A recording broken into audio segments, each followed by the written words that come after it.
One by one, we all nodded. We had to try. I'm not doing this for Megan, I finally said. But I'm doing it, in part, because of her. If we have to stand up and die so that people will know that someone still fights, so be it. Prof, you said that you worry our failure will depress people. I don't see that. They'll hear our story and realize that there's an option other than doing what the epics command. We may not be the ones to kill Steelheart, but even if we fail, we might be the cause of his death. Someday. Don't be so sure we'll fail, Prof said. If I thought this was suicide for certain, I wouldn't let us continue. As I said, I don't intend to pin our hopes of killing him on a single guess. We'll try everything. Tia, what do your instincts say will work? Something from the bank vault, she said. One of those items is special. I just wish I knew which one.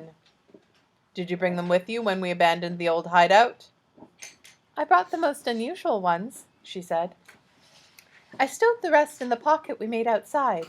We can fetch them. So far as I know, enforcement hasn't found them. We take everything and spread it all out here, Prof said, pointing at the steel floor of the stadium, which had once been soil. David's right. That's where Steelheart will probably land. We don't have to know specifically what weakened him. We can just haul it all over and use it. Abraham nodded. A good plan. What do you think it is? Prof asked him. If I had to guess, I would say that it was David's father's gun, or the bullets it shot. Every gun is slightly distinctive in its own way. Perhaps it was the precise composition of the metal. That's easy enough to test, I said. I'll bring the gun, and when I get a chance, I'll shoot him. I don't think it will work, but I'm willing to try. Good, Prof said. And you, Prof? Tia asked. I think it was because David's father was one of the faithful, Prof said softly. He didn't look at Abraham. Fools though they are, they're earnest fools. People like Abraham see the world differently than the rest of us do. So maybe it was the way David's father viewed the epics that let him hurt Steelheart. I sat back, thinking it over. Well, it shouldn't be too hard for me to shoot him too, Abraham said. In fact, we should probably all try it, and anything else we can think of. They looked at me. I still think it's crossfire, I said. I think Steelheart can only be harmed by someone who isn't intending to hurt him. That's tougher to arrange, Tia said. If you're right, it probably won't activate if any of us hit him, since we actually want him dead. Agreed, Prof said, but it's a good theory. We'd need to find a way to get his own soldiers to hit him by accident. He'd have to bring the soldiers first, Tia said. Now that he's convinced there's a rival epic in town, he might just bring Nightwielder and Firefight. No, I said, he'll come with soldiers. Limelight has been using minions, and Steelheart will want to be ready. He'll want to have his own soldiers to deal with distractions like that. Besides, while he'll want to face Limelight himself, he'll also want witnesses.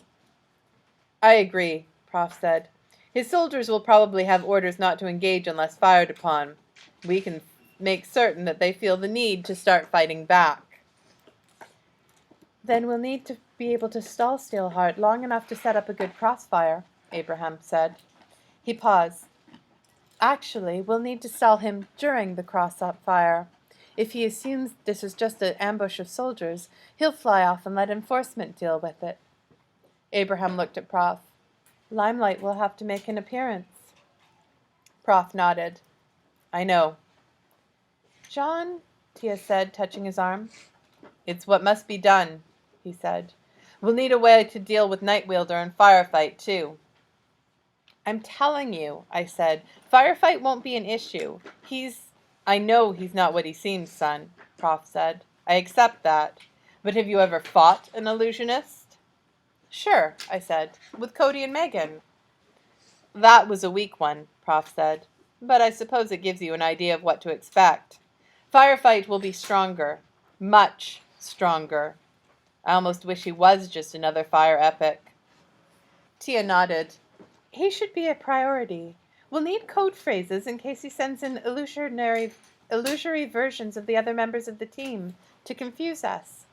And we'll have to watch for false walls, fake members of enforcement intended to confuse, things like that.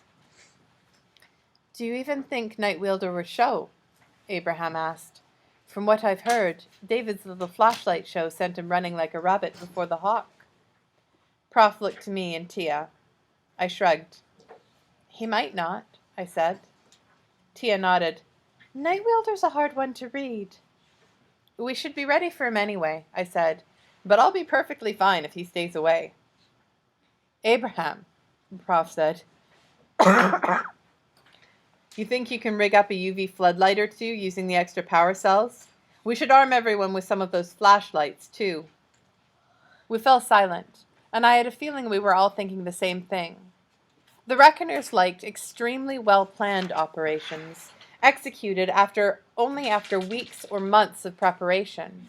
Yet here we were going to try and take down one of the strongest epics in the world with little more than some trinkets and flashlights. It was what we had to do.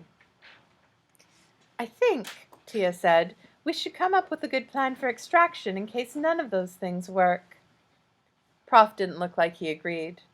His expression had grown grim. He knew that if none of these ideas let us kill Steelheart, our chances of survival were slim. A copter will work best, Abraham said. Without conflicts, enforcement is grounded. If we can use a power cell or even make him power a copter for us. That will be good, Tia said, but we'll still have to disengage. Well, we've got Diamond in custody, Abraham said. We could grab some of his explosives. Wait, I said, confused. In custody? I had Abraham and Cody grab him the evening of your little encounter, Prof said absently.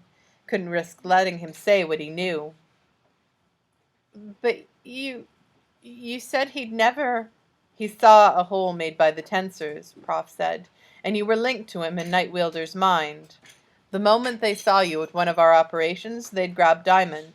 It was for his safety as much as our own. So, what are you doing with him? Feeding him a lot, Prof said, and bribing him to lie low.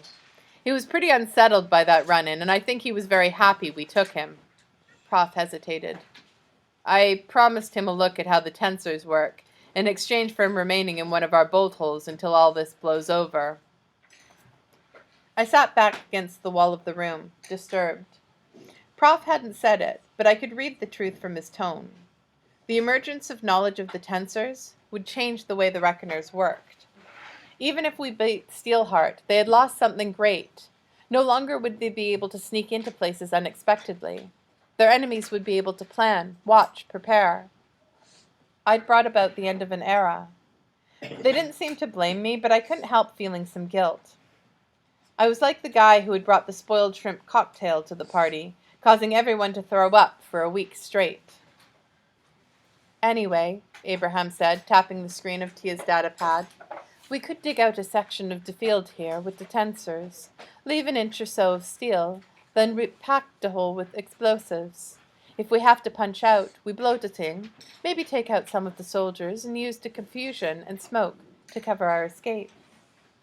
Assuming Steelheart doesn't just chase us down and shoot the copter out of the sky, Prof said. We fell silent. I believe you said I was a downer? Abraham asked. Sorry, Prof replied. Just pretend I said something self-righteous about truth instead. Abraham smiled. It's a workable plan, Prof said, though we might want to try to set up some kind of decoy explosion, maybe back at his palace to draw him off. Abraham, I'll let you handle that.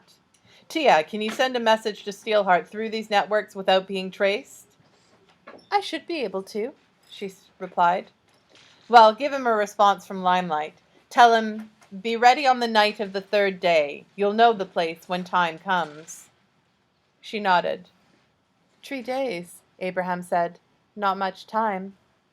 We don't really have much we need to prepare, Prof said. Besides, anything longer would be too suspicious. He probably expects us to face him tonight. This will have to do, though.